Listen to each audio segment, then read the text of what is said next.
Milena Denise Correia de Macedo. Sinopse: Brasil, idos de 1888. Milena, aos 16 anos de idade, se vê obrigada a casar-se com José Maria, um homem bem mais velho, com a única intenção de gerar um filho, pois o testamento de seu pai dizia que sua herança seria de um neto, seu único herdeiro. Tudo temido, José Maria não amava nem desejava Milena, pois guardava um segredo inadmissível para aquela época. Abandonada pela sua família nas mãos de marido tão cruel, começa para ela uma jornada difícil que somente seria abrandada com a descoberta de um quarto secreto em sua nova residência. Ali ela deslumbra, através de livros filosóficos e religiosos, a certeza da imortalidade da alma e a possibilidade de contato com afetos desencarnados. Entre lances de grande emoção, um amor proibido, uma gravidez delicada, Milena terá de buscar forças na sua fé e coragem, nas suas atitudes, se quiser conquistar sua independência, e ajudar no crescimento daqueles que estão sob sua proteção. Audiolivro realizado pelo canal Surya Chand Audiobook. Quando os meios de nos comunicarmos diretamente com os espíritos são falhos, temos aqueles outros que a humanidade sempre possui. O contato através da prece, os sonhos espíritas, momento em que podemos nos desdobrar e estar com eles. Temos intuições e a sensação de suas presenças junto a nós. Ivone, a médium e iluminada, página 124. Prefácio. É tão intenso o mundo físico, que nos esquecemos de que somos imortais. Aqui do plano sutil, encontramos maior lucidez para refletir sobre os ensinamentos aprendidos, longe dos preconceitos do mundo. Até ontem as mulheres não tinham voz para decidir em suas vidas, e creio que este é nosso desafio quando reencarnamos num corpo feminino. Sermos ouvidas. Antigamente, tinham medo de nós, caçavam-nos como bruxas porque sabíamos conversar com o invisível. Depois nos tolheram a ponto de nos tornarmos propriedade masculina. Era uma escravidão disfarçada como numa brincadeira de mau gosto, impuseram-nos atribuições da casa e, hoje, o grito surdo reverbera pelos corações, somos livres. Será mesmo que não pertencemos mais a homem algum, nossa família não pode decidir nossa vida sexual, nem nossas escolhas. 130 anos após a libertação dos escravos, os preconceitos ainda são grandes e não falo só dos negros, falo das mulheres e de todas as minorias. Minha história, que narro a vocês, não poderia ser diferente. Muitas vezes esperamos humanidade e coerência, mas encontramos apenas indiferença, frieza, descaso. No relato de meu diário, na encarnação em que me chamei Milena, mantive meu olhar limitado e medíocre, infantil e mimado até descobrir a realidade espiritual. Somente após a descoberta dessa verdade, pude refletir sobre o sofrimento e suas razões e percebi que durante o tempo em que estive encarnada como a senhora de fazenda, muito cresci espiritualmente por me sintonizar comigo mesma. Tinha os dias de minha solidão para pensar. Nesses momentos entrava a cismar comigo mesma, filosofando internamente sobre os propósitos da existência física e as razões pelas quais nos faziam nascer em um mundo tão embrutecido. Não existia nenhum tipo de psicologia, nenhuma orientação além dos áridos livros, nas distâncias das fazendas no interior do Brasil. Não havia nada além da faculdade mediúnica, que nos possibilitava, entre medos e assombros pelo fenômeno desconhecido, algumas instruções limitadas e precárias. Mesmo assim sobrevivi com marcas profundas na personalidade, principalmente sobre a injustiça da vida de uma mulher. Desenvolvi muita força, muita vontade e tive fé que conseguiria por mim mesma, reerguer-me das cinzas. Meu amado foi o grande incentivador de meu aprendizado, aquele que me respeitou em minhas particularidades e, acima de tudo, respeitou também as limitações do planeta Terra como lugar de redenção no contexto do final do Império do Brasil.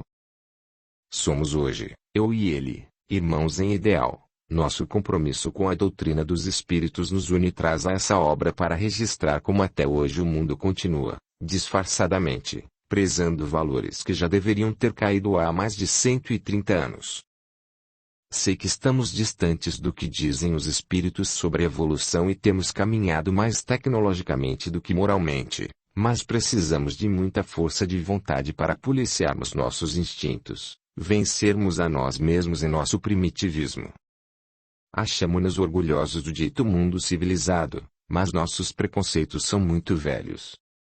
São construções de uma geração que humilhava, submetia as mulheres de forma ostensiva. Hoje, isso ocorre de forma velada, mas continua ocorrendo, porque nossas mentes não se abriram para a igualdade. Ainda nos valemos da força para a medida de valor, ainda aceitamos viver à sombra de um homem por medo de sermos nós mesmas, mulheres, espíritos livres, inteligentes, crescendo e evoluindo a cada degrau reencarnatório. Como espíritos, já experimentamos as duas polaridades sexuais, mas acredito que as reencarnações femininas falam mais diretamente ao coração. A experiência da maternidade enternece e exercita o amor incondicional. Aprendemos a cuidar e abrir mão quando a vida pede. Quando encarnada, conquistei duas amigas espirituais, verdadeiras irmãs agora, também mães e espíritos fortes, a quem agradeço pelo apoio quando não havia mais ninguém.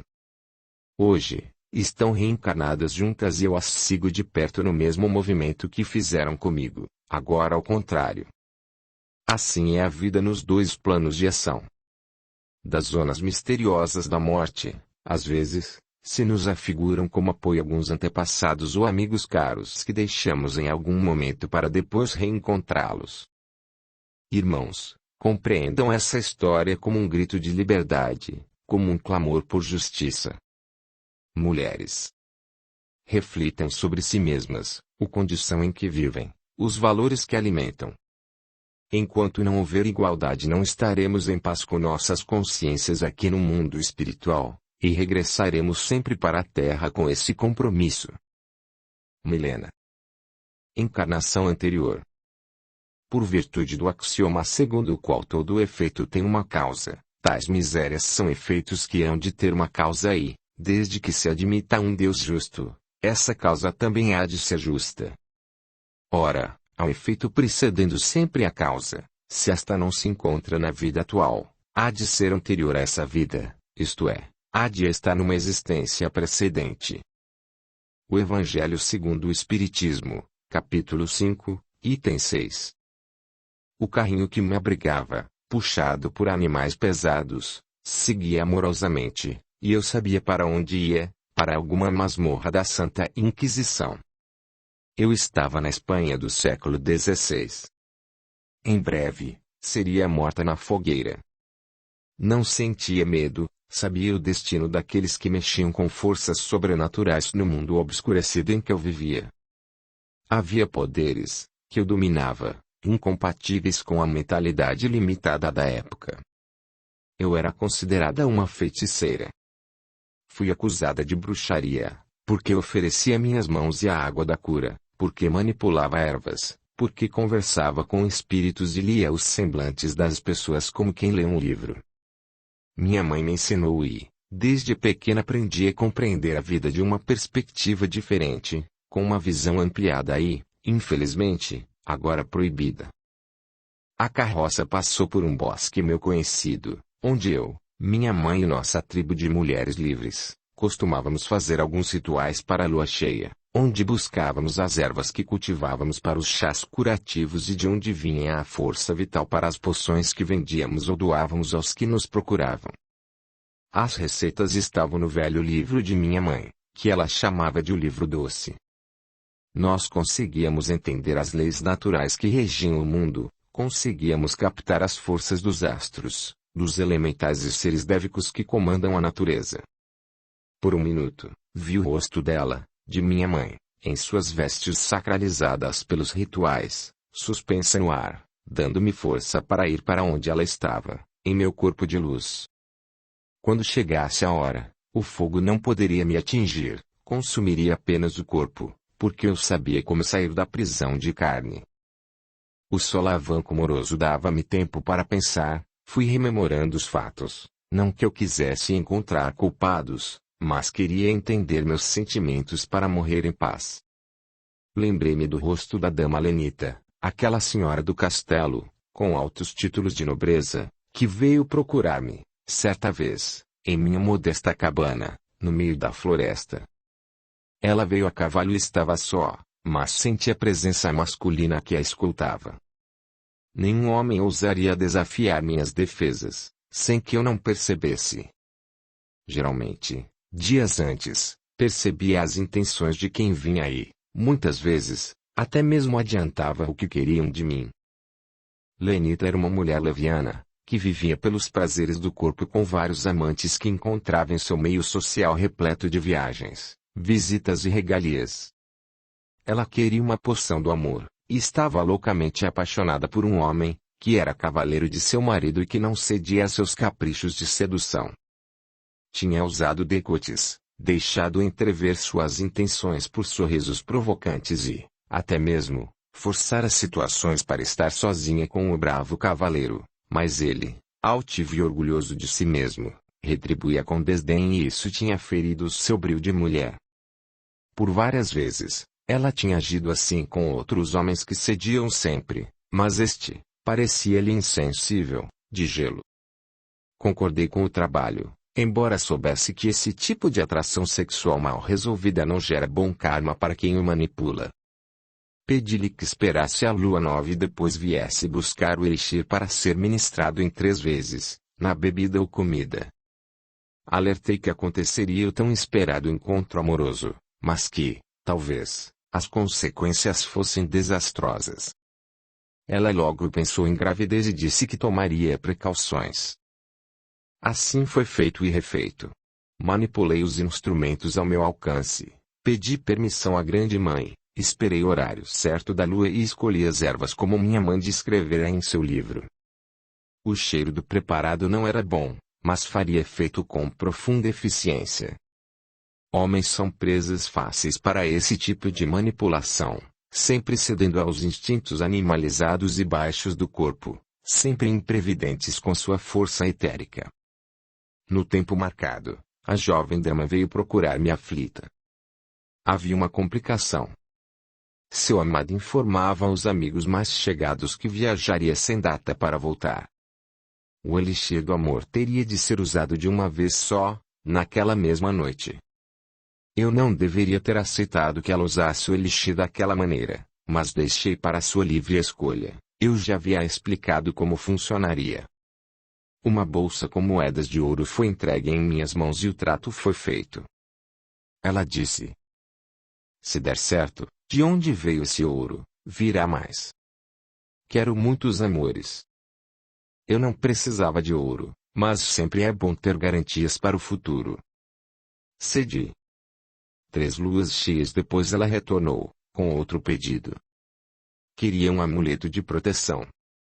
Não costumo conferir a aprovação daqueles que me procuram, nem perguntar pela sucessão dos fatos.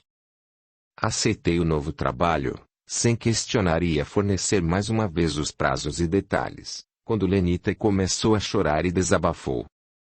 Estou de volta, sacerdotisa, quero proteger-me, quero um talismã porque sei que exagerei na poção do amor. Depositei tudo de uma vez, quando me recomendou para fazer isso em 3 vezes. Eu estava impaciente, estava afogueada. Minha nobre dama tem algo a reclamar, ou veio pedir outro serviço? Indaguei como de costume a todos que vinham pela 2ª vez.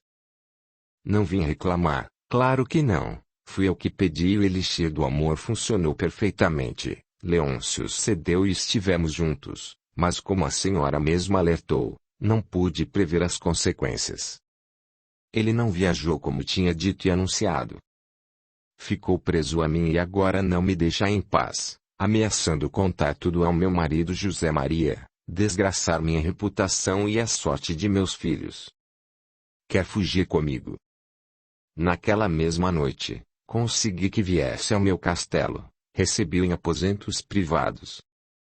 Coloquei tudo na bebida dele, de uma única vez e ele bebeu com gosto. Seus olhos brilharam para mim e parecia ter-se aberto uma janela por onde ele via apenas o meu corpo. Foi bom por algum tempo, mas agora, estou desesperada, venho pedir proteção. Esse amor era mais uma aventura minha, um desejo não correspondido que afetava meu caráter voluptuoso. Não o quero por marido, nem o quero mais por amante, é apenas um cavalheiro bruto. Quero outros homens, mais corajosos e destemidos. Há como desfazer este feitiço? Há como me proteger. Prepararei para a senhora um amuleto que previne desse tipo de encanto. Ele a olhará como sempre fazia antes, desmanchando os efeitos da magia de amor, mas pode ser que ele encontre outra pessoa e transfira a fascinação. Ele não a verá mais, mas verá outra pessoa, entendeu? O elixir funcionará ainda por uns anos. Use o amuleto neste período, depois seu amante estará livre. O talismã, posso confeccioná-lo agora mesmo. Pedi licença à nobre figura em minha modesta sala onde atendia às pessoas que me procuravam e fui aos meus aposentos particulares. Tirei um dos cristais que deixava mergulhado na água da chuva, soprei sobre ele essências de ervas do despertamento, colhidas ali mesmo no meu quintal. Costurei em um pequeno artefato dizendo palavras de poder.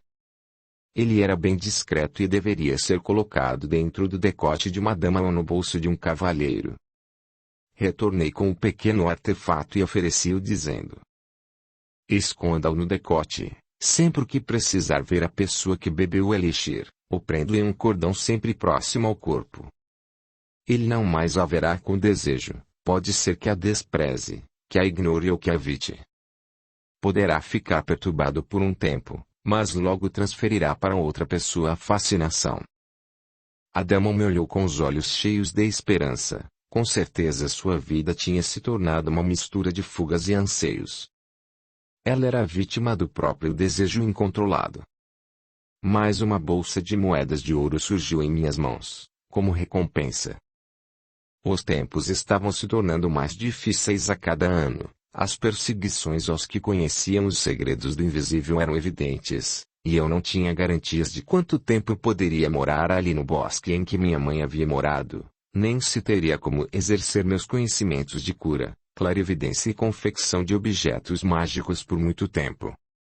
As moedas de ouro poderiam me servir numa emergência. Guardei-as. O tempo passou, e mais uma vez a comitiva veio até os limites de meu território. Só que desta vez, um homem procurava por mim. Pude vê-lo antes que chegasse, vinha do mesmo castelo que era a residência da dama Lenita e trazia os mesmos brasões familiares em seus cavalos e escudeiros. Na certa, algum parente. Preparei-me para cobranças, intrigas e incompreensões tão comuns entre os nobres. Não poderia esperar mais de quem não conhecia a sensibilidade da vida. Ele entrou, observando os detalhes da minha sala de atendimento. Era pobre para os padrões com que estava acostumado e como confundia riqueza com valores morais, como a maioria dos nobres da época, não esperava ali encontrar mais do que a ignorância. Dei por despercebida a expressão de desdém com que era afrontada no meu próprio espaço. Como podia ler as expressões humanas, sabia bem o que esperar dali e não esperava muito. Seja bem-vindo à paz do meu humilde lar, fique à vontade. Em que posso servi-lo, meu senhor e nobre fidalgo? Fiz uma referência para que não pensasse que eu era incivilizada. Ele não se sentou, estava impaciente e irrequieto com tudo ao redor, como se cada objeto de uso guardasse impregnado uma maldição. Seu olhar percorria as janelas de madeira tosca onde estavam penduradas minhas ervas. Pelo odor ele tinha identificado o caldeirão onde minhas poções ferviam, desta vez, era um unguento que eu cozinhava para atender a uma pessoa que tinha se queimado. Viu as pedras de cristais que eu recolhia do lago e punha dentro de uma bacia de barro com água da chuva para refletir o luar.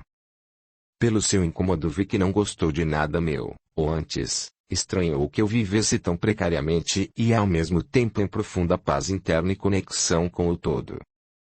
Não posso me demorar em uma casa que veja não ser cristã. De qualquer maneira, aqui estou porque quero apenas uma informação. Ele remexeu o alforje e retirou o amuleto que eu tinha feito para a dama lenita e atirou sobre minha mesinha improvisada. Sobre o tecido dobrado, uma espécie de capa protetora, eu vi as letras que tinha bordado no lado de fora do talismã, as inscrições sagradas de proteção. Por dentro, com certeza, havia a pedra que eu tinha escolhido entre as minhas e que era destinada à referida dama. Respirei fundo, sabendo que não me era permitido mentir e perguntei: "O que quer saber de mim, senhor?" "Veio daqui este amuleto." Ele falou, vertendo suor pelas têmporas, visivelmente abalado com o que constatava. Não tive como negar a minha autoria do artefato de proteção, encomendado e pago como era justo em negociações do tipo. Ele ia virar-se para sair, mas resolveu dar-me satisfações. De forma arrogante, bateu as botinas no assoalho de madeira e falou: "Espero que esteja em paz com suas bruxarias, pois um homem morreu por causa desse objeto hoje pela manhã." Eu só podia lamentar a tamanha desinformação daquele nobre senhor. Primeiro, o talismã era para proteção e segundo, pertencia a uma dama, ou seja, eu não poderia ter nada a ver com a morte em questão.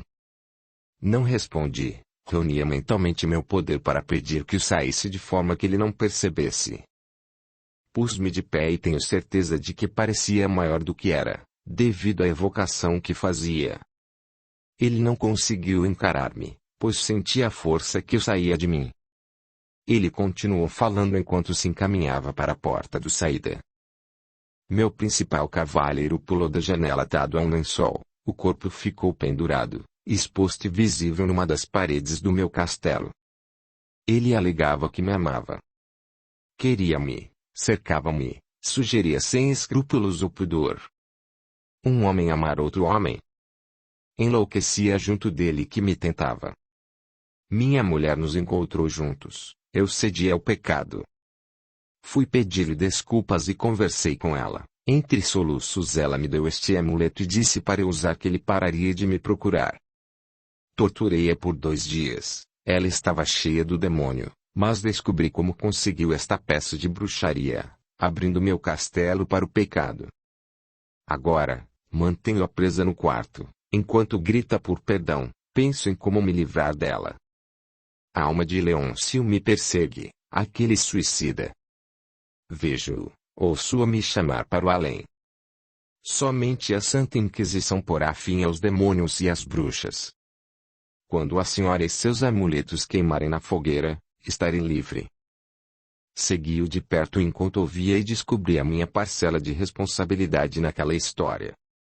O homem que se matara era o mesmo que a dama lenita queria conquistar com o elixir do amor e depois que conseguiu seu intento, tentou repelir com o amuleto. Se não estava errada, seu nome era Leôncio.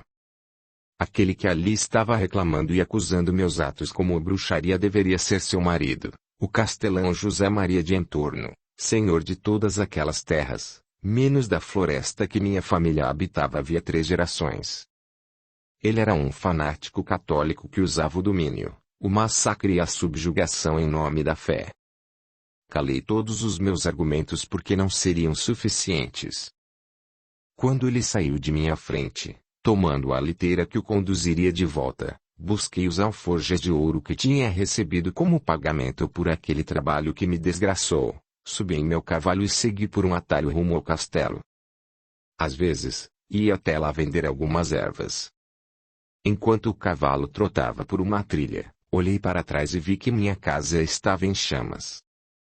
Lá chegando, escondi o cavalo junto ao muro do lado de fora e não foi difícil entrar pelos enormes portões e passar pelos guardas antes que o senhor de Entorno regressasse.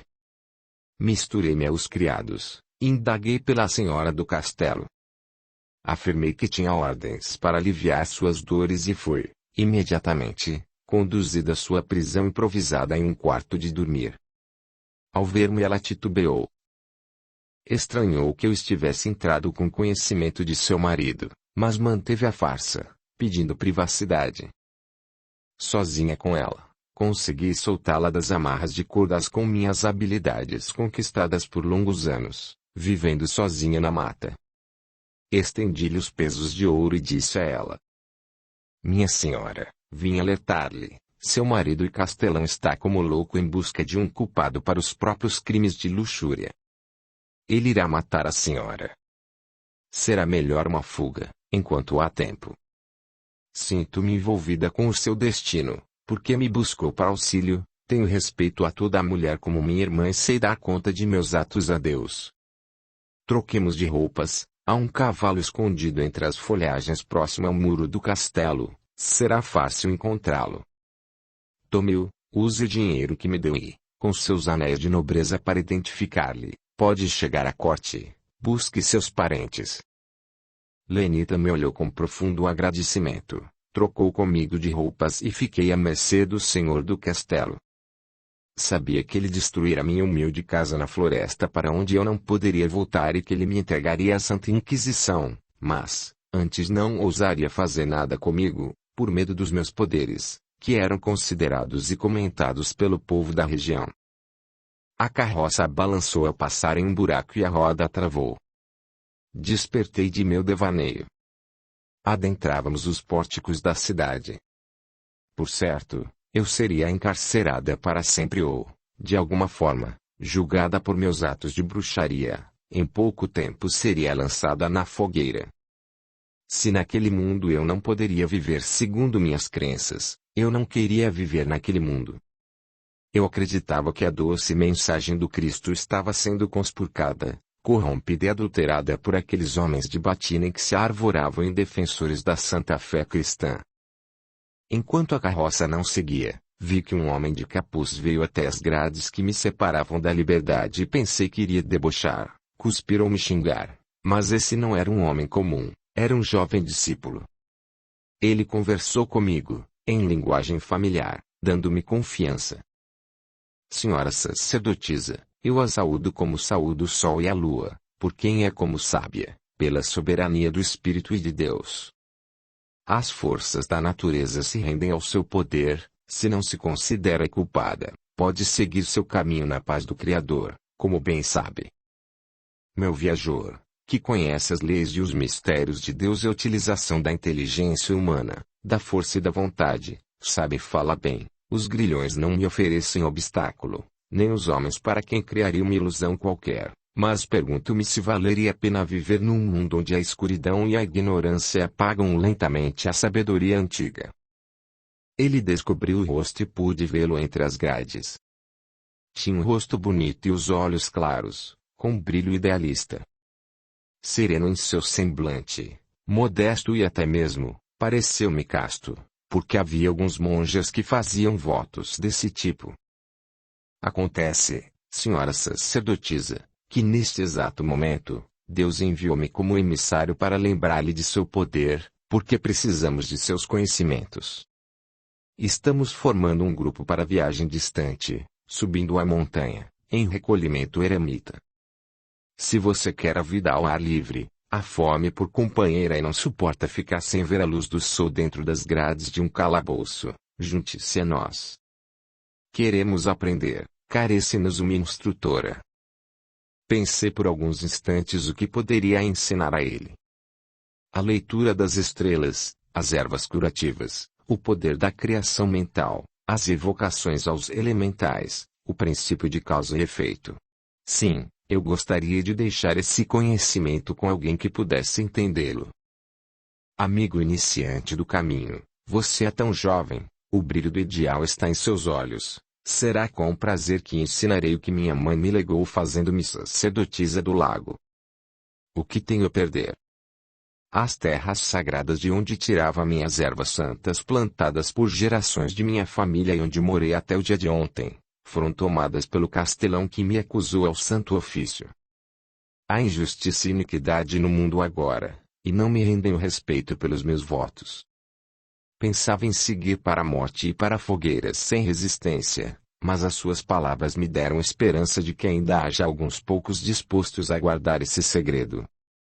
Vou seguir com você se entende que posso ajudar com meus poucos conhecimentos de ervas e benzeduras, de imposição de mãos para curar.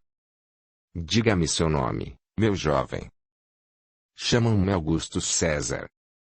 Por força da minha concentração e vontade, Os grilhões que me prendiam se romperam, a porta se abriu e os homens, que conduziam a carroça, continuaram distraídos com a roda quebrada.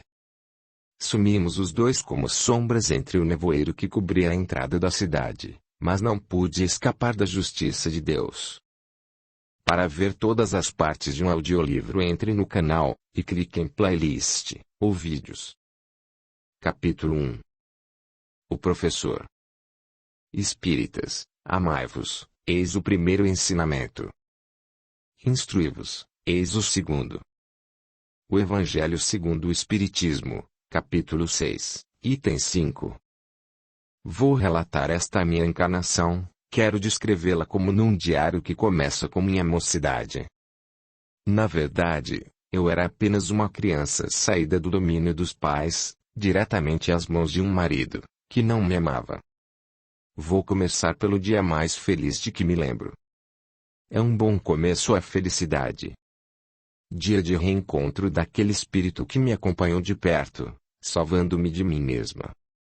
Naquele tempo, os dias eram sempre iguais para mim, mas um em que meus caprichos de menina moça eram atendidos por todos que me serviam. No dia especial que escolhi para começar a narrar, eu ouvi o canto dos pássaros empolgados com a chegada do verão e senti o cheiro doce do vento do sudoeste que trazia os perfumes das bromélias do jardim, numa calma tarde de dezembro, quando ouvi o reboliço dos cavalos e escravos servindo aos que chegavam. Tinha esperado por quase todo o mês até que aquele dia viesse. Meu pai tinha contratado um professor que vinha da capital ensinar a mim e minhas irmãs. Era um barão, que diziam ter falido, cuja mãe doente tinha gasto com a saúde as ricas baixelas, candelabros, anéis de brilhante e colares de pérola da família. Antes disso, o próprio filho, em viagens de estudos pela Europa e até mesmo às Índias, consumira as riquezas, buscando conhecimentos. Agora tinha de trabalhar para custear os remédios para sua mãe, a senhora baronesa. Dizem que não ficou mesmo curada, apesar de ter gastado a fortuna. Restava, porém, o imponente título e os conhecimentos do viajado barão. Findava o ano de 1885. Levantei-me do piano, que ficava na sala de música, interrompendo minha sessão habitual da tarde, para correr à sala de visitas, como fazem todas as crianças diante de uma surpresa. Eu já era adolescente, mas ainda me comportava como uma menina mimada. Estava curiosíssima quanto ao novo professor, só poderia ser ele que chegava. Sem disfarçar meu entusiasmo, atravessei a sala de jantar ainda correndo e fazendo estrondo pelo assoalho. Por sorte não cruzei com Mina, uma escrava nossa que trabalhava na cozinha e praticamente nos criara. Ela se achava no direito de ralhar conosco sempre que fazíamos barulho, bagunça ou desarrumávamos alguma coisa. Por um triz não dei um encontrão na cristaleira da mamãe, assim é a Francisca, baronesa de S. Já no átrio, desviei dos pórticos que asseguravam a entrada para a biblioteca de papai e parei tentando compreender a cena. No arco oposto que o separava o grande vão da sala de visitas do hall de entrada, estava ele, altivo, esbelto, vestido com roupas de viagem. Garantia que a própria mãe se sentasse, conduzindo-o pelo braço. Uma velha senhora cansada, parecendo ter mais idade que a minha falecida avó. Ele ajeitou os cabelos bastos e negros que lhe caíam sobre o rosto. Notei a barba curta emoldurando os traços finos. Quando se endireitou em pé novamente, deu uma olhada panorâmica de quem deslumbrava desde os vitrais da janela aos castiçais da cantoneira, incluindo as peças sobre a lareira, encimada pelo retrato de papai, pintado a óleo. Ele me pareceu um sonho, um nobre distinto e com postura cortês, como descrito nos folhetins. Foi como se um personagem vindo dos romances que lia, surgisse, em carne e osso diante de mim. Minha mãe articulou algo para Mina, que passou por mim como um raio. O professor, então, a acompanhou com o olhar e me viu. Fiquei tão encabulada que senti as maçãs do rosto queimando e minha face se contraiu num sorriso. O olhar dele, claro e brilhante, parecia lançar faíscas, era lindo e calmo. Pareceu-me mais jovem do que eu supunha para um professor. Tinha pensado em alguém com a idade de meu pai, com cabelos brancos, mas Augustus tinha os cabelos negros, talvez 25 anos, foi o que calculei, mas nunca soube ao certo, não durante aqueles primeiros tempos. Quando me senti o centro das atenções, ia virar para sair novamente, escondendo o rosto afogueado por trás das paredes da casa da nossa fazenda, mas mamãe me chamou pelo nome e me fez cumprimentar a todos com cerimônia e deferência. Milena, já que está aqui, venha cumprimentar nosso novo hóspede, o seu professor. Aproveite para conhecer a senhora baronesa que é mãe dele, e, voltando-se para os convidados, com toda a educação, disse: Esta é nossa filha, a baronesa de S. Estremeci ao ouvir meu nome, mas caminhei alguns passos para cumprimentá-los. Segurei a mão dele timidamente, em contrapartida ele tomou as minhas com firmeza e beijou meus anéis de nobreza com extrema educação. Após olhar bem dentro dos meus olhos falou: Augusto Cesar Andrade Ribas, herdeiro do título de Barão de Caligari, senhorita baronesa de S., ao seu dispor. O professor largou a minha mão, virando o rosto para o lado, enquanto dizia seu título com embaraço. Alguém tinha me dito antes que o título não fazia jus à família sem posses, talvez por isso ele tenha desviado o olhar. Fiquei me perguntando, enquanto cumprimentava a velha baronesa de Caligari, por que eles ainda se apresentavam assim, se o título não condizia com as posses. Costumes. A postura deles era tão altiva, serena, tão elevada, educada. Nada que tínhamos na nossa família, com todos os filhos se sentando à mesa para o almoço em falatório que cessava com um grito de papai. Fiquei imaginando se era essa a diferença que papai queria que tivéssemos adquirido, educação. Meu irmão e minhas irmãs chegaram à sala conduzidos por Mina e as mulheres ficaram conversando num murmurinho baixo, enquanto esperavam que papai chegasse. Um escravo tinha ido buscá-lo, porque estava cavalgando no campo. Olhei de soslaio para o professor e vi que ele me encarava, mas antes que conseguisse curar ou pensar algo, ele se dirigiu a mim com uma pergunta tão simples que nem consegui responder direito. A senhorita é a filha mais velha? Fiz que sim com a cabeça. Embora nunca tivesse me imaginado velha, era como se referiam a mim. Filha mais velha, aquela que tem que dar o exemplo e coisas assim que não consegui imaginar de onde surgiam. Ele revirou os olhos para os arcos da porta que davam para o átrio e, consequentemente, para os pórticos da nossa biblioteca. Dali de onde estávamos dava para ver algumas estantes de livros ao longe. Talvez a senhorita possa me mostrar alguns objetos de trabalho. Os livros.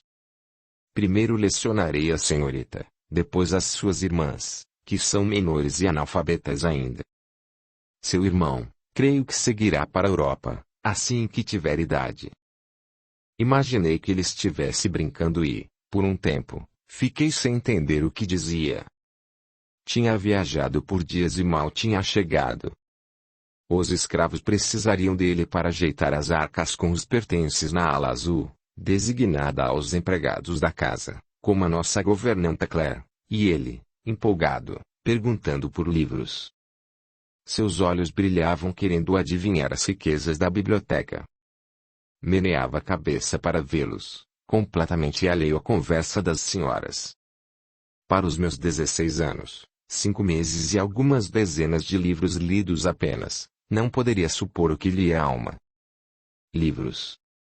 Objetos frios e estanques, enquanto ele era uma pessoa real, um homem educado como nunca vira antes, que me impressionou a ponto de me emocionar com seus gestos polidos, sua voz grave e contida, seus braços grandes demais para mãos tão finas.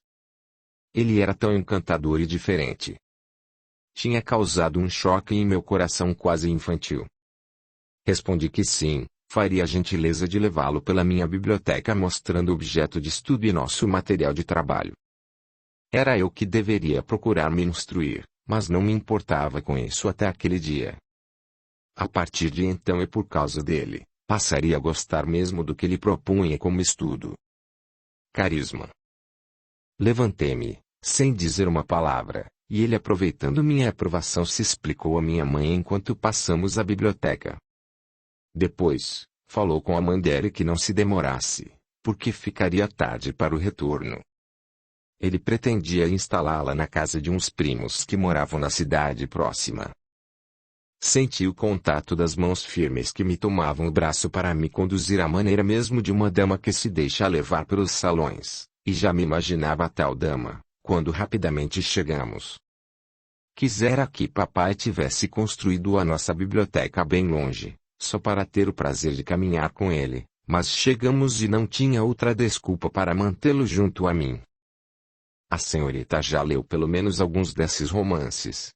A voz dele grave ressoou pela grandiosidade da sala de leitura. Ele correu às estantes examinando cada título com cuidado e critério, pedia meu consentimento para tirar um ou outro de sua preferência e devolvi-o cuidadosamente, na ordem que encontrara. Passei também eu a olhar alguns títulos que ele acabara de recolocar na estante. Curiosa estava por sua preferência e descobri Jane Austen, que já lera sem me empolgar muito, e aproveitei para quebrar o silêncio. Meio tímida ainda e sem saber mesmo se deveria abordá-lo, falei que havia lido a obra Orgulho e Preconceito no início do ano e que havia gostado. O rosto dele se iluminou num sorriso branco e radiante. Gelei por dentro ao vê-lo tão belo. O olhar, por mais que achasse iluminado pelo azul intenso, trazia também olheiras de cansaço, detalhe que muito me chamou a atenção. Como seriam aquelas aulas, se eu, no primeiro dia, sem nem mesmo conhecê-lo em caráter e personalidade, já me encontrava completamente seduzida pela figura masculina? Levando em conta que eu não frequentava meios sociais e não estava habituada a conversar com nenhum homem, não fosse, de forma cerimoniosa, na companhia de meu pai. Fiquei a admirá-lo por longos minutos. O porte esbelto, a expressão descontraída, o olhar penetrante concentrado nas letras das lombadas dos livros, nos títulos. Após breve momento de dúvida de minha parte, ele retomou a pergunta, a qual eu tinha ignorado em favor de meus pensamentos sobre ele. Ele queria saber o que eu tinha a dizer de Elizabeth. Demorou a vir à mente a personagem do livro e falei o que pensava, que a achei por demais solidária com a família e com as irmãs sem pensar em seus próprios interesses, fato raro de se observar. Imaginava que eu mesma não seria assim tão altruísta como a irmã. Pensaria em minha felicidade em primeiro lugar, mas não cheguei a expressar esse último pensamento. Audiolivro realizado pelo canal Surya Chand Audiobook. Ele pareceu ponderar minhas observações e recomendou que relesse algumas passagens para retomarmos a discussão no dia imediato, quando nossas aulas oficialmente começariam. Sorri por dentro, mal contendo minha ansiedade infantil de poder admirá-lo por uma hora que fosse. Quantos títulos a senhorita já leu? Mas uma vez a resposta demorou para se formar em minha mente, como se eu demorasse também para pensar, mas era o contrário. Minha mente fervilhava de possibilidades de respostas e eu não conseguia chegar a uma conclusão sobre qual delas seria a mais adequada. Quando me decidi, enumerei outros títulos, que lera, para passar o tempo, mesmo achando alguns cansativos. Já leu os novíssimos folhetins de José de Alencar? Minha mãe os coleciona, senhor. Ele parecia tomar nota mentalmente, como se isso fosse possível. Andamos entre as estantes mais alguns minutos, em silêncio. Ele adentrou para a área de livros do meu pai e avisei que daquelas estantes não lera nada. Nenhum livro teórico ou filosófico. Precisamos começar então, com urgência. Não pode amadurecer o raciocínio sem exercitar o pensamento abstrato. Não entendi o que ele quis dizer, com quem ele esperava que eu discutisse tais filosofias. Com os animais no estábulo. Antes de retornarmos à sala de visitas para que ele cumprimentasse meu pai João Carlos, o barão de S., que acabara de chegar vindo de sua cavalgada, descobri que o professor havia trazido 2 arcas inteiras abarrotadas de livros, que os escravos se esforçavam por empurrar até a lateral da casa. Ele sugeriu mais alguns autores para que eu lesse. Poderia pegar de sua coleção particular o que quisesse.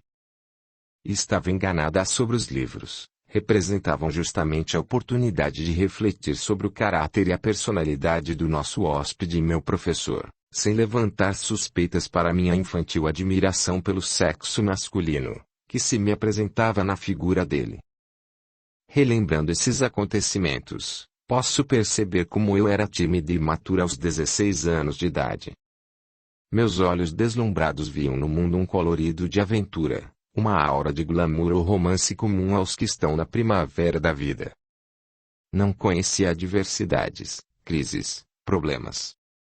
Meu cotidiano era cercado de facilidades e mesmo com a distância de meu pai e a dureza de minha mãe, hoje reconheço que minha infância foi bela e pude conhecer a alegria inocente e despreocupada de quem precisa crescer apenas. Até os 16 anos, nada me faltou. Tive alimento, cuidado, disciplina, vivia sob o domínio familiar e começava a ensaiar meus voos de liberdade, quando percebi a soberania do poderio masculino. Às mulheres, era reservada uma vida sombria, sempre presa aos caprichos do marido. Então, não tínhamos autonomia, nem direitos, nem valor se não estivéssemos associadas a um homem, prisioneiras do lar e da família. Se não fôssemos entregues a um homem que cuidaria de nós, um marido, geralmente, conseguido por interesses financeiros. O último assunto de meu interesse, na época. Capítulo 2. Leituras. Há homens naturalmente destinados a ser propriedade de outros homens. Toda sujeição absoluta de um homem ao outro é contrária à lei de Deus. A escravidão é um abuso da força que desaparecerá com o progresso, como pouco a pouco desaparecerão todos os abusos. O Livro dos Espíritos, questão 829. Passaram-se algumas semanas e a cada dia o clima ia esquentando à medida que avançávamos pelo verão. As manhãs eram radiantes de sol intenso e à tarde chovia muito, deixando as estradas em péssimas condições. Meu pai sempre reclamava de ter de sair num tempo assim em que não se poderia prever se seria possível voltar.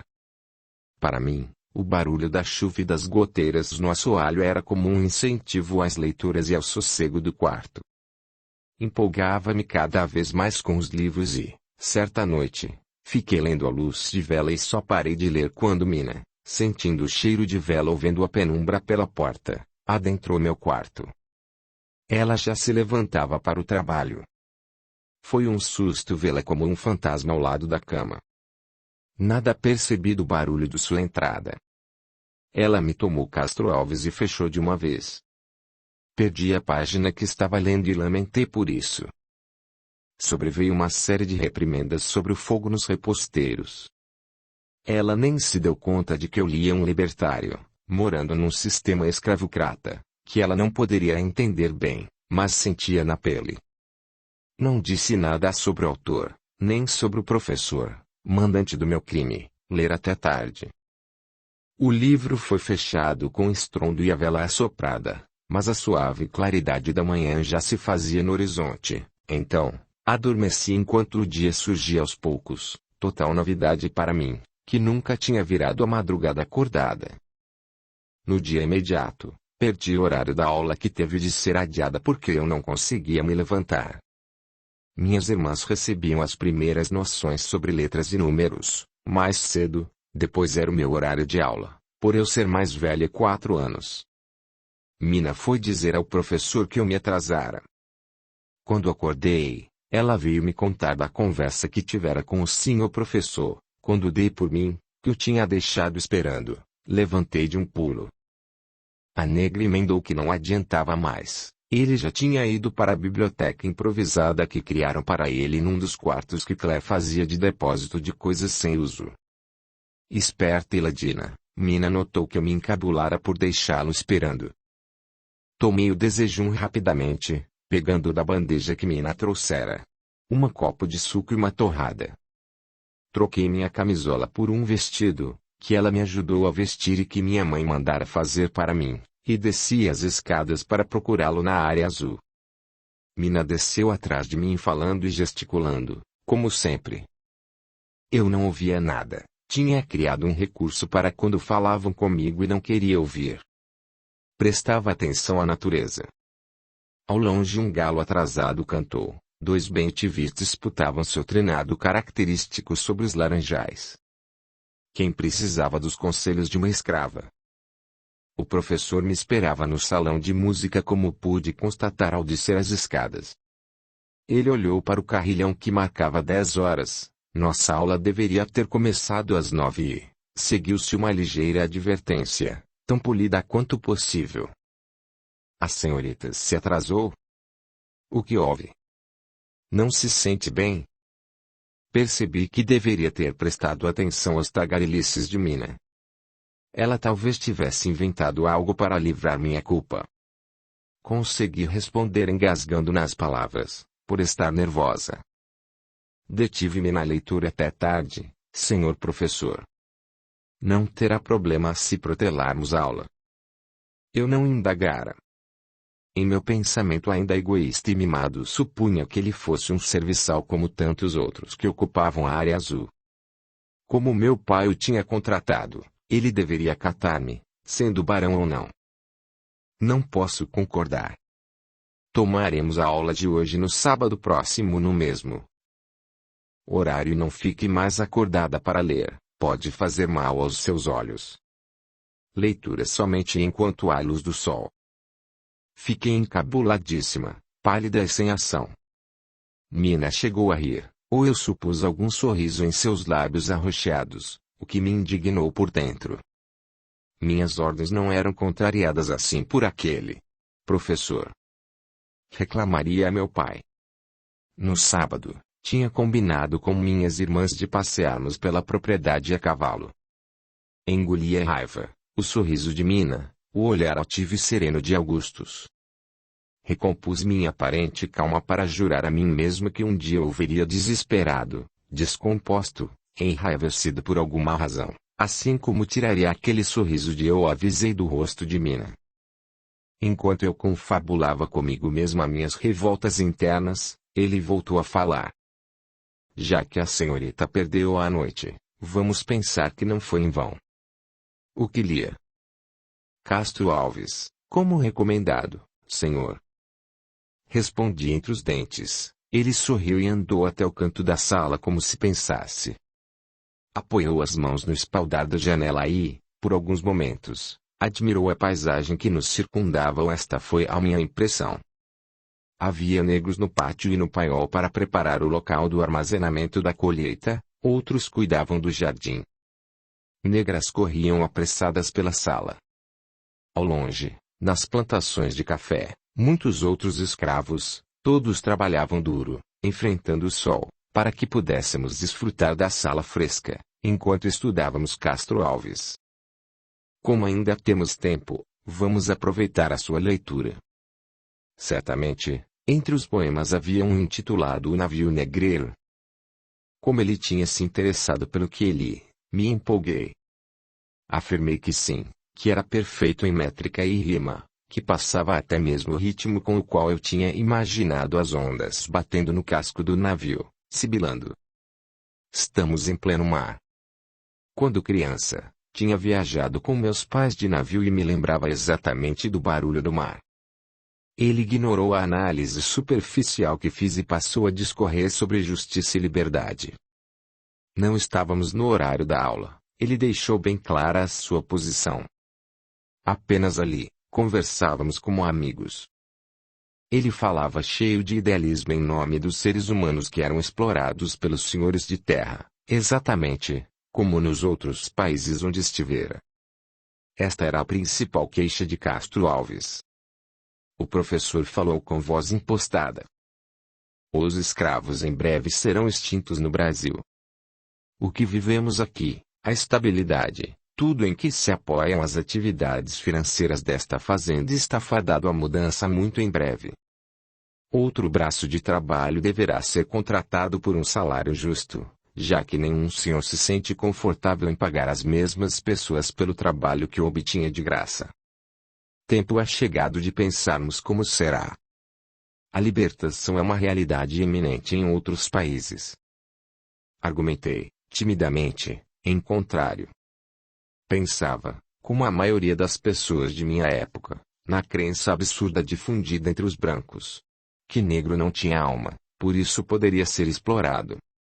Apenas me revoltava a crueldade com que eram tratados e a forma como eram arrebanhadores em suas tribos de origem na África, depois vendidos por aqui como mercadoria simples. Meu pensamento limitado refletiu preconceito e maturidade. Como ficaremos, professor? Sem ter quem trabalhe. Daremos outro jeito, trabalharemos por nós mesmos. Somos criados por Deus nas mesmas condições, senhorita Milena, apenas o que nos difere é a cor da pele. Entendo que os negros tenham tudo o que temos. Inteligência e alma, não pode o Criador ter feito dois tipos de homens. O fator principal para acirrar a diferença é o dinheiro. Neste sistema de escravos em que vivemos, quem tem dinheiro cada vez tem mais, e quem não tem, morre a miséria.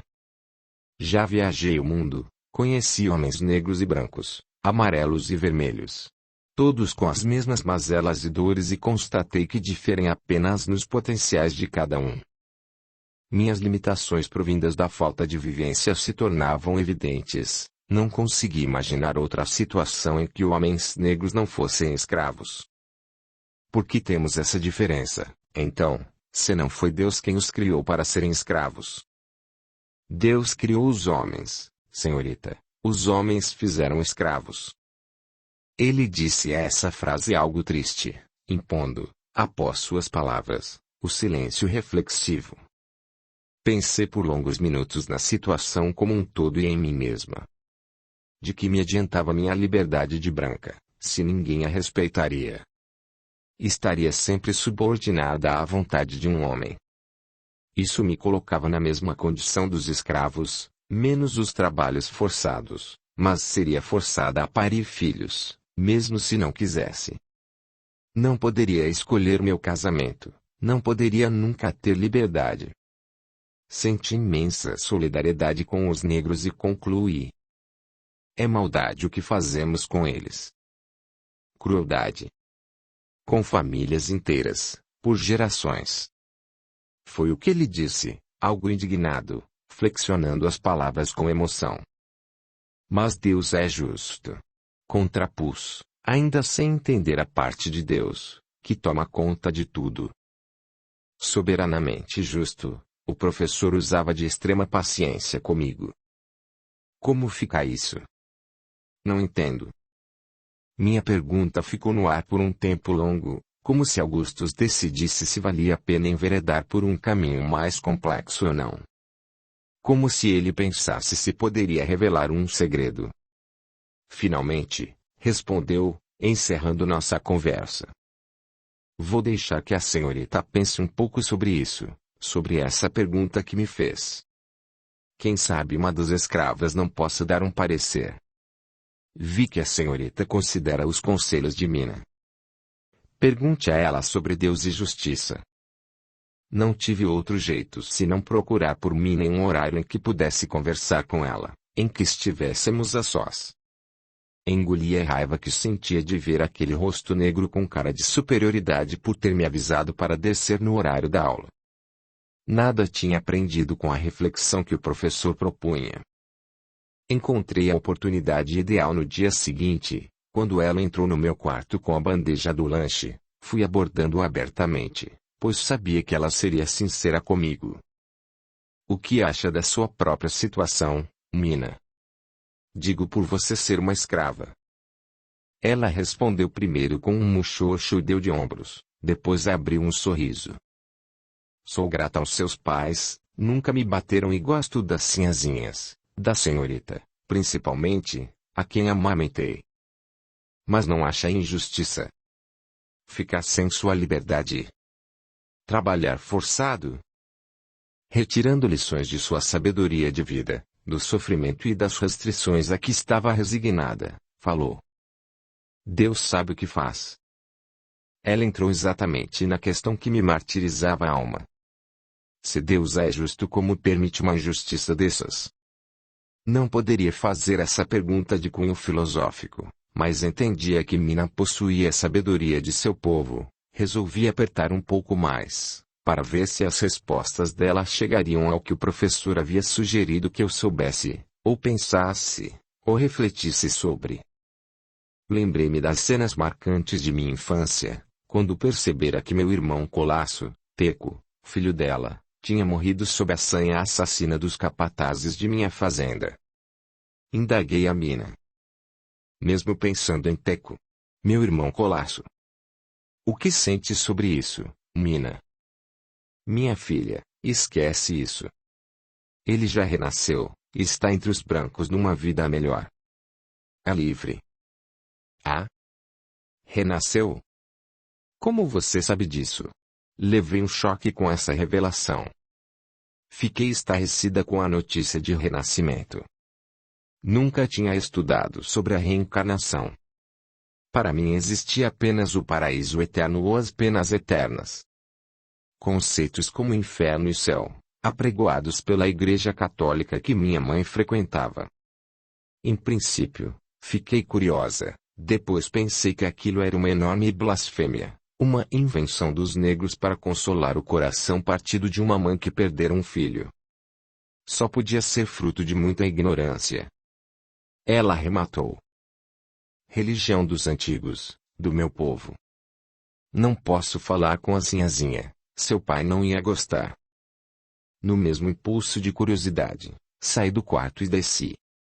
Fui ao gabinete de estudos onde o professor Augustus costumava ficar. Bati ligeiramente à porta, ele disse que estava aberta e entrei. Quando me viu, ele se pôs de pé e veio em minha direção. Nem esperei que ele me mandasse sentar. Enchi-o de perguntas. O que é religião dos antigos? Porque Mina pensa que o filho dela, que morreu há uns anos, já renasceu e agora é o homem branco e livre. Porque ela não pode falar sobre isso comigo. Ele suspirou longamente, olhou com brandura para o meu rosto aflito e entendeu que talvez fosse a hora de avançar um pouco mais no assunto reencarnação. Tomando a decisão, chamou-me pelo nome. Não era comum que ele me tratasse assim, devido à deferência entre homem e mulher, professor e aluna, ou ainda por ele saber como uma senhora de escravos deveria ser tratada. Ele disse, para minha surpresa, como se fôssemos velhos conhecidos: Milena, venha comigo. Fomos à biblioteca particular dele, na ala azul. Nada como a da casa grande, mas onde ele tinha ajeitado os livros das grandes arcas que trouxera. Passou os dedos pelas capas, procurando um especificamente. Quando achou, retirou da ordem em que o estava e disse: Leia este, depois conversamos. Estranhei a capa escura e lisa, em comparação às brochuras às quais estava acostumado e li o título. Le Livre des Esprits. Confesso que fiquei com medo, mas minha curiosidade era muito maior. Sabia que deveria escondê-lo, que o professor estava arriscando o emprego dele ao me emprestar aquele livro. Se Mina era proibida de falar, muito menos ele poderia estar discutindo comigo tais questões, sugerindo livros que abordassem o assunto que revolucionaria todo o sistema cultural vigente. Reencarnação. Se homens renasciam em condições diversas, o preconceito, as deferências, os privilégios, tudo isso a que a sociedade dava valor, era mera formalidade. Apesar do medo a respeito do sobrenatural, a curiosidade foi muito maior e corri até o meu quarto para folheá-lo com cuidado. Era um questionário detalhado sobre as mais profundas questões do mundo. Deus, o homem, a vida na Terra e a vida após a morte, é claro, a reencarnação. Estava em francês, mas o que eu sabia daquela língua dava para acompanhar. Já tinha estudado com outra tutora, um pouco daquele idioma, quando criança. Pensava em quem seria aquele autor e por que ele se dispusera a interrogar os espíritos sobre aquela quantidade de perguntas. Li a introdução e os prolegômenos. Na introdução, o autor Allan Kardec dizia que não tinha termos para definir algo tão novo, por isso sugeria uma nomenclatura. Li sobre o que era o espiritismo e sobre a questão dos fluidos. Entendi como ocorriam os fenômenos das mesas girantes e o mecanismo das evocações usado pelos médiuns para entrarem em contato com o além. Seguiram-se, então, máximas expressas como num resumo. Fiquei refletindo um pouco sobre o pensamento do nobre escritor e eu acabei por chegar à intrigante advertência do Mestre Jesus séculos antes sobre aqueles que ainda não estão despertos. Vendo não enxergam, ouvindo não entendem. Mateus 13:13. Pensei se aquilo poderia ser verdade, se havia Deus naquelas práticas e vi que ao final dos prolegômenos vários santos católicos assinavam. Então os mortos, os fantasmas tinham voltado para falar. Falavam sabiamente sobre qualquer assunto perguntado a eles. Diziam que um dia voltaríamos à Terra em outro corpo. Muitas perguntas parecidas com aquelas que queria mesmo saber e não precisaria mais fazer Augustus.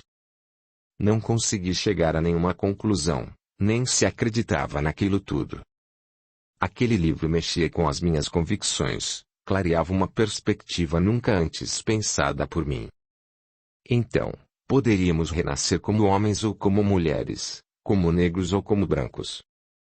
De que adiantava todo aquele preconceito? Toda a limitação em que vivíamos, por que motivo sofríamos tanto com questões que na soma das horas sumiriam todas? Eu não poderia ainda adivinhar o cálice amargo que teria de provar, mas, enquanto via apenas flores, não tinha medo da justiça divina. Refleti por longas horas. Curta, comente, compartilhe, e se inscreva, se já não o fez. A gratidão é o caminho da evolução. Capítulo 3. Amendoim. Quando Jesus disse: Não separeis o que Deus uniu, essas palavras se devem entender com referência à união segundo a lei imutável de Deus e não segundo a lei mutável dos homens. O Evangelho segundo o Espiritismo, capítulo 22, item 3. A semana passou voando porque tinha sempre algo para ler ou discutir e porque a companhia do professor me inspirava cada vez mais. Com certeza, queixei-me a minha mãe a respeito do mal-entendido sobre a aula e o que ele queria propor. Ela se retirou a um nicho de orações bem fechado e pouco conhecido dos estranhos como professor e pensei que receberia sua aprovação, mas o que se seguiu foi a mais longa advertência que ela já tinha me dado. Tentei ouvir o canto dos pássaros mais uma vez como fazia com Mina, mas mamãe me puxava pelo braço e me encarava para que eu prestasse atenção. Seguiu dizendo mais ou menos isso. Primeiro que o professor era autoridade como ela mesma ou papai, eu deveria obedecer. Fiquei furiosa com isso. Depois que eu não poderia atrasar para a aula nem mais um dia, porque papai pagava por aula e ele receberia em dobro se eu cancelasse por qualquer motivo. Mordi a língua para não responder a ela de forma mal criada e inadvertidamente que tinha ficado impressionada com a figura masculina dele. Ela não poderia saber disso. Naquela semana, passei a frequentar diariamente a biblioteca na esperança de ver Augustus, o que, geralmente, dava certo. Ele me cumprimentava muito sério. Eu queria pretextar alguma dúvida, pedir sugestões de leituras, puxar mesmo qualquer assunto, mas ficava encabuladíssima diante dele. Não sabia nem falar do tempo. Com isso, minha intenção de conquistá-lo, tê-lo aos meus pés e me vingar ia por água abaixo, eu é que me submetia e me apaixonava cada vez mais. Ele, por sua vez, mantinha a postura de autoridade que mamãe falara e eu começava a perceber que, para ele, eu era apenas mais uma criança da casa a quem ele tinha o dever de ensinar. O tratamento educado era dispensado a todos, inclusive às escravas, a quem ele pedia por favor e agradecia sempre que servido. Eu achava isso muito estranho, mas começava a entender por que ele agia assim. Justiça, liberdade, reencarnação. Num desses dias, ele me chamou. Quero saber se a senhorita está lendo o livro que lhe emprestei. Claro que eu sabia a qual livro ele se referia. Engoli em seco, por mais que tivesse curiosidade, tinha medo. O livro era assaz complexo, com perguntas altamente filosóficas. Depois da introdução e dos prolegômenos, começava com uma pergunta que nunca pensei que pudesse entender. O que é Deus? E nessa, já parei para refletir. Será que Deus, o Criador do Universo, seria uma coisa? Para não deixar o meu professor sem resposta, fiz que sim com a cabeça.